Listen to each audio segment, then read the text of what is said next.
years, I have proved to everybody in the world that I am the best on this microphone, in that ring, even in commentary.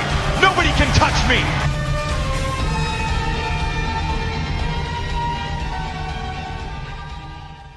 Hey there, wrestling fans. It is I, CM Jew, the most glorious Jew that ever lived, here with your New Japan Pro Wrestling 28th G1 Climax update of Night 3 for both A and B Block. So let's get right into it, starting with A Block, their Night 3. We start off with a really good match between Jay White and Michael Elgin. Really awesome back and forth contest between the two. And again, the continuous growth of sort of Jay White's heel persona here, ultimately winning by cheating through nefarious means, but just again back and forth and the whole build to it. Really, really great wrestling match.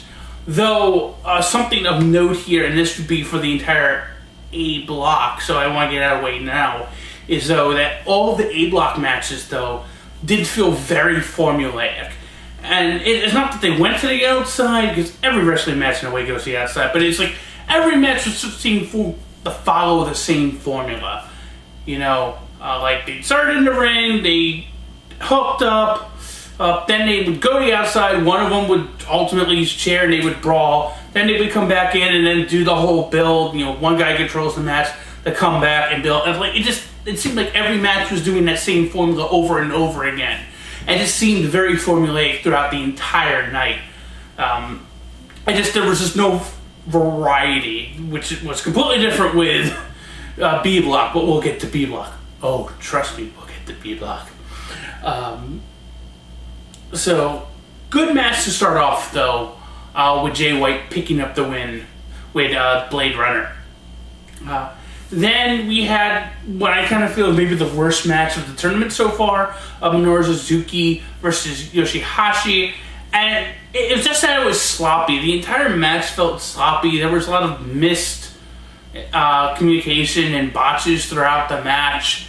Obviously that shoulder is really hurting Yoshi-Hashi, but it didn't seem crisp. It felt sloppy, and I just never could get into it, and it just never really clicked from my perspective. But Minoru Suzuki picks up his first points of the G1 with a gotch pile driver. Our next match, though, just continuing.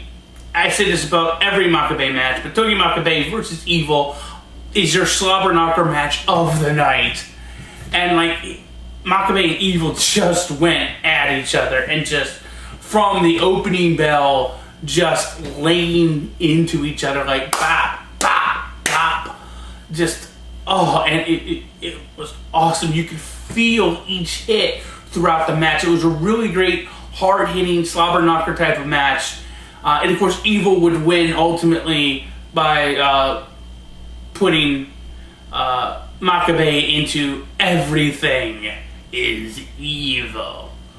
But that was a good match. Then we had another sort of bad match, and it's just that, again, you add the formulaic nature of what it seemed like A Block was doing that night, along with also just a continuation story-wise of what Bad Luck Fale matches were. By the way, the match was Hiroshi Tanahashi versus Bad Luck Fale, and everything that had been happening before continued in this match. Interference galore by the firing squad. Though the one good thing that came out of this is, Tama Tonga comes out of nowhere, hits the gun stun on Tanahashi, but Marty Yasuo sees it and calls for the bell. Like he looks, he sees Tanahashi being covered by Fale, but he also sees Tama Tonga in the ring. He sees and he looks at him and Loa, and he goes, puts up the double middle finger, says "F you," and calls for disqualification. And so that part was good, because that was sort of good story continuity there, because they've been doing this throughout all the matches so far. So good for there sort of being some form of continuity there. But the match itself, Tanahashi, I think, is incapable of having a good match like Naito. But there was just so much storyline elements to it involving the OG Bullet Club, I guess they're not also calling themselves, that there was just something that didn't click. So it was a good match, but really no more than just good. Again, more storyline there as well. The final match of A Block being Kazuchika Okada versus Hangman Page.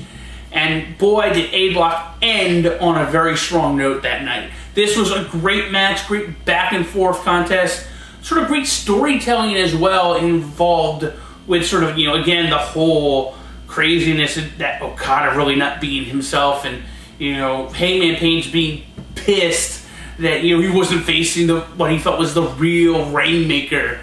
And they had a really good match. The great moment at the end where it seems like Okada woke up and he hits this spinning lariat.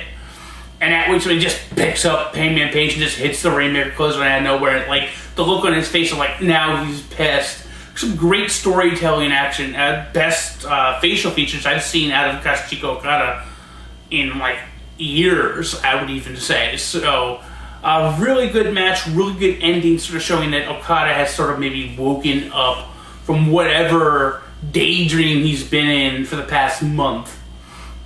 And like now it's on. And that the Rainmaker is back. So that being that match. So your standings are as followed for A Block. Yoshi-Hashi at 0 points. Kazuchika Okada, Minoru Suzuki, Hangman Page. And there's always something I'm forgetting. Who am I forgetting? Hangman Page, Bad Luck Fale at 2 points. I do practice this, I promise you folks. Brain freeze, I apologize. But they're all at 2 points. Hiroshi Tanahashi, Evil, Makabe, and Michael Elgin all at 4 points, with Jay White at 6 points. Then we have B Block. Oh my god, B Block. Let's start off with what might be not just match of the tournament, but match of the frickin' year. Toru Yano versus Kota Ibushi. You must watch this match. It is that amazing. Just the silliness is all that you expect. The whole them taking down the sort of corner padding from the corners. And the funny way that happened was just amazing and hilarious and wonderful. The tape war.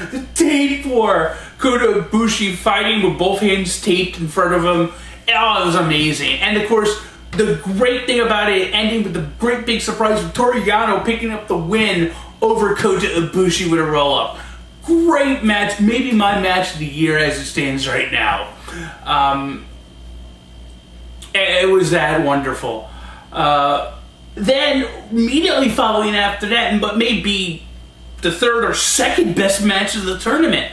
We had like 3 matches of the tournament so far, all in this one night in B Block. This being the third, and that was this wonderful wrestling match between Sonata and Zack Sabre Jr.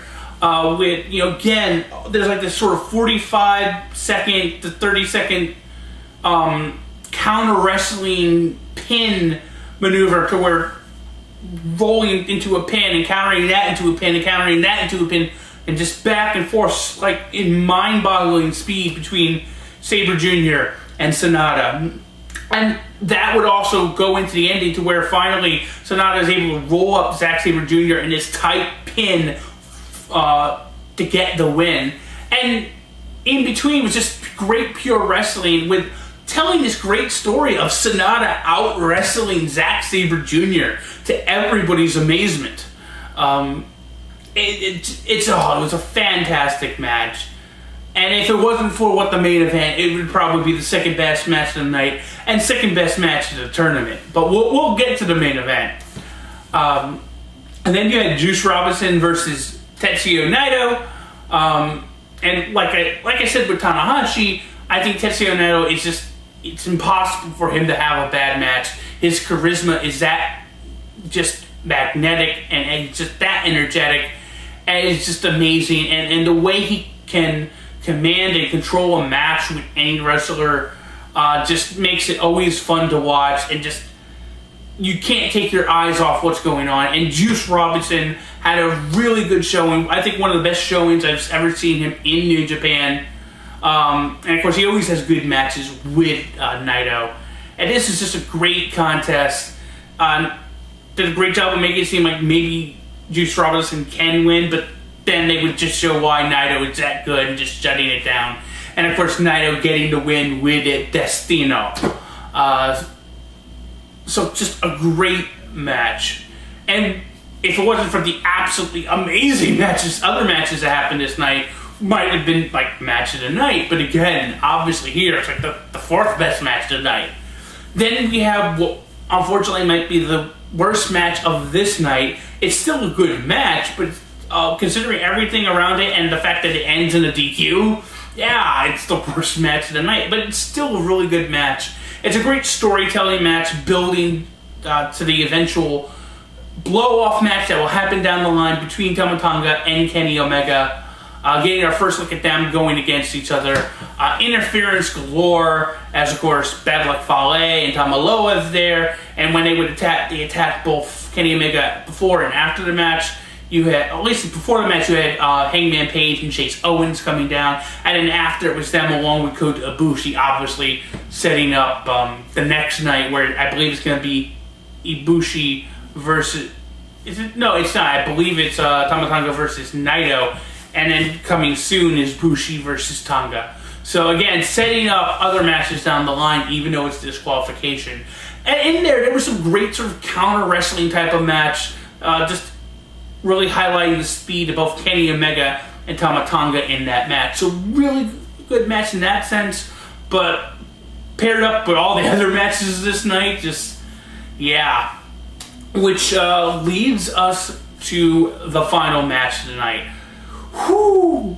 Your slobber knocker of this night, and just an absolutely amazing back and forth, great example of what Japanese strong style matches are. Just a great throwback to what it was before. A lot of more, I would say, Western wrestlers sort of influenced the New Japan style as it's been in recent years. Really prevalent of what the never open weight champion is actually. Our championship is supposed to be, and what never open weight matches are supposed to feel like. You had Tomohiro Ishii versus Hiroko Goto, and they just went at each other, and they threw bombs at each other the entire match. You could feel every maneuver, and it kept you on your toes because you just didn't know who was going to pull it out. And the great build to the finish leading to the brainbuster by Tomohiro Ishii for the win. Absolutely amazing. Fantastic match. You must watch that. I would say Night 3 of B Block is a must watch in general by everybody. So your standings for B Block as they are after Night 3. Juice Robinson at 0 points. Toru Yano, Tama Tonga, Zack Sabre Jr. and Hiroko Goto at 2 points. Tomohiro Ishii, Sanada, Tetsuya Naito, and Kota Ibushi at 4 points. And Kenny Omega stands atop the division at 6 points. That is your New Japan Pro Wrestling 28th G1 Climax update for Night 3. I'll see you tomorrow or the next day with the update for Night 4. So until next time, I am your most glorious Jew.